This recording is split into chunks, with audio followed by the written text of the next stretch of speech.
नमस्कार आजिर village food YouTube channel को समस्त को स्वागत करुच्ची मु मंदाकिनी।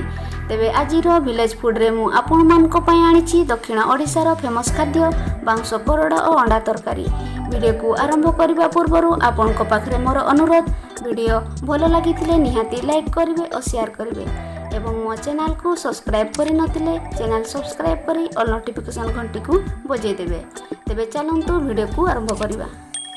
देखुचंती मु 2 खंड बांस करड़ नेछि एवं 2टी देसी कुकुड़ा अंडा याकु नै आज तरकारी प्रस्तुत करिबा। तेबे प्रथमे आमे यार ऊपर अंश को छोड़ै नेबा।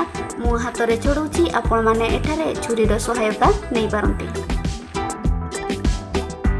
देखंतु मु छोड़ै सारी धोइ नेछि।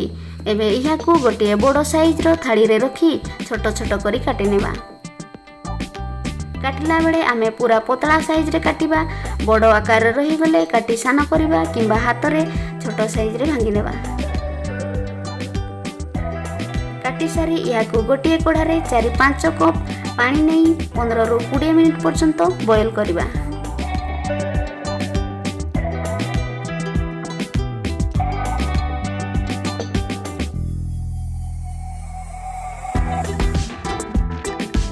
करड़ बॉयल हेबा मध्य तरकारी मसला प्रस्तुत करि नेबा।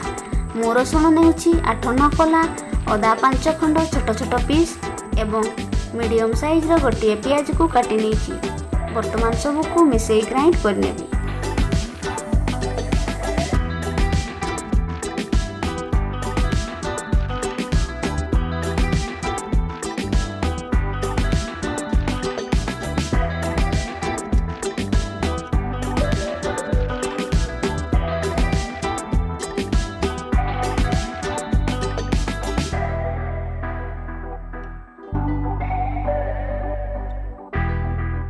एबे हाफ कप हरड़ डाली याकु मु आगरु भिजे रखिथिली।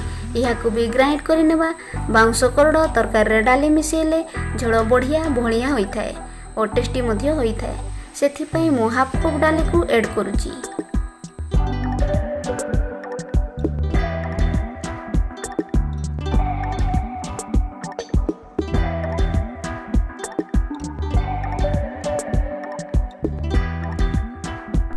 ग्राइंड कला परे गोटे पात्र को काढी नेबा।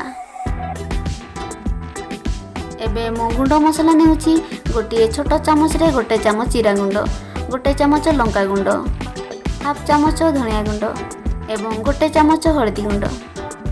या सहित मिसेबा गोटे मीडियम साइज रे बिलाती को मो छोट छोट करी काटि नेछि। एबे सब मसला को गोटे थाली को उठै नेउची।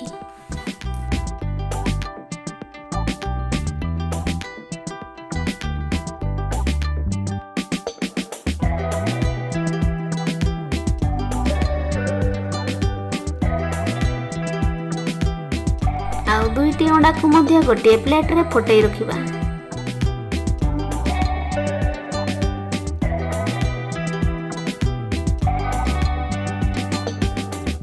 एबे चलंतु हमर बाउंस करड़ प्राय बॉयल हो गलानी।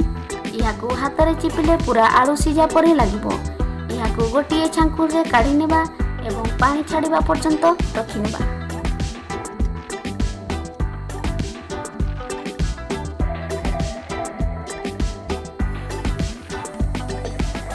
पानी छाड़ी गले गोटे थाली को नेबा।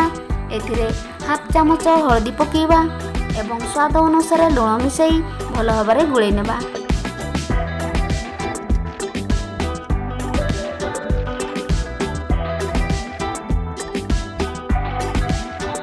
गुळै नेबा परे एहाकु तेल देई किछि समय फ्राई करि नेबा।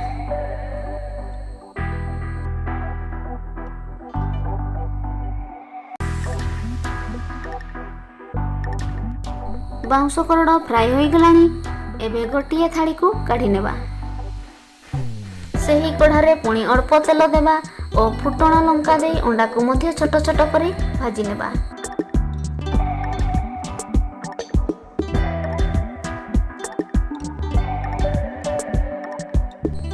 अंडा देला परे चटू रे बा खसुणी रे बारंबार खेळैले अंडा ऑटोमेटिक छोट छोट अंश रे भांगी दिबो। वर्तमान अंडा भाजी हो गलानी। एबे थाली को काढी नेबा। तरकारी पाई मु तेल नेउची 25 ग्राम। एथिरे अल्प फुटण पकेइबा एवं ग्राइंड करिथिबा मसला देबा और किछि समय भाजी नेबा। मसला भल भाबरे भाजी हे गला परे काटिथिबा बिलाती को पकेइबा एवं भाजी नेबा।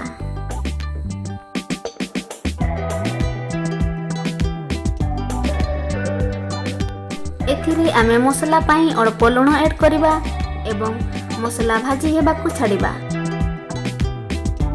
मसला भाजी हे गला परे गुंड मसला पानी रे गुळाई मिसै नेबा एवं मसला को भल भाबरे कोसिबाकू देबा।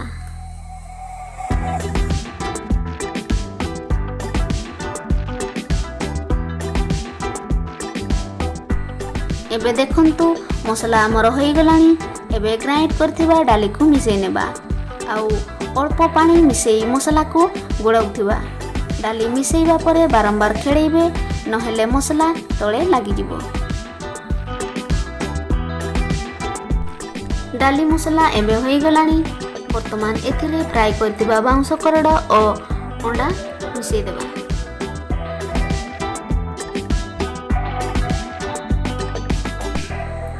गैस को लो फ्लेम रे रखी एही परी तरकारी को खेलौथिबे जेपरी तरकारी तळे न लागिबो।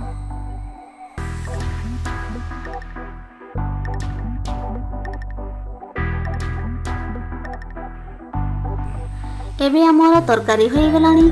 देखंतु पानी अंश पूरा मरि जाईछि। तरकारी रो कलर मध्ये बढ़िया आसुछि। एबे यहाँ को आपण माने गरम गरम भात किंबा रुटी सहित परसी नियंतु। वीडियो किपरि लागिला निहाती कमेंट बॉक्स रे कमेंट करंतु। आउ जे माने एबे भी मो चैनल को सब्सक्राइब करि नाहंती तेबे वीडियो शेष रे आसुथिबा मोर फोटो बा लोगो को टच करी चैनल को सब्सक्राइब करंतु एवं मोर नुआ नुआ रेसिपी देखंतु शिखंतु एवं निजे भी ट्राई करंतु। तेबे आजि पई विदाय दियंतु। नमस्कार।